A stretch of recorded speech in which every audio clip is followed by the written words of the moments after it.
2 तास उशिरा का होईना पण आज तुमचा पाटील लँड झालाय कोल्हापुरात, कारण देवीनं बोलवलंय बाबा जाना पडताय आणि इकडून तिकडून वस्तू हिसकावून खाना पडताय, पण नशीब पांडू तो क्या करेगा गांडू. खाली आहे वो. तर याची सुरुवात होते चाळीसगाव रेल्वे स्टेशन पासून. गावाला जायचं म्हणल्यावर बबडीच्या अंगात आली माता म्हणे हम आगे जाता. तर गाईज जाऊ ना तिला, आपल्याला काय प्लॅटफॉर्मला पोहोचलो आणि तेवढ्यात आमची ट्रेन आली आणि गाडीत बसल्या बसल्या समस्त उपाशी मित्रमंडळ चाळीसगाववाले डायरेक्ट जेवायला बसले. हे वाटावाटी करेंगे, चांगला माल वडेंगे.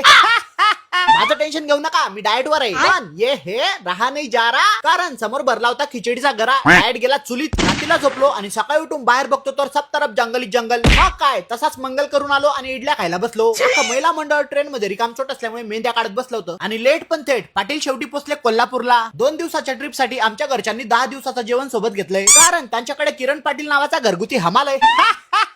ते सगळं ठीक आहे, पण इथं आल्यावर आम्हाला आठवलं की आमच्याकडे राहायला रूमच नाहीये. मग काय, तोच हमाल रिक्षात बसून धमाल करत रूम शोधायला निघाला आणि रूम भेटल्यावर आंघोळ बिंगुळ करून झगामगा मला बघा तारून निघालो दर्शनाला.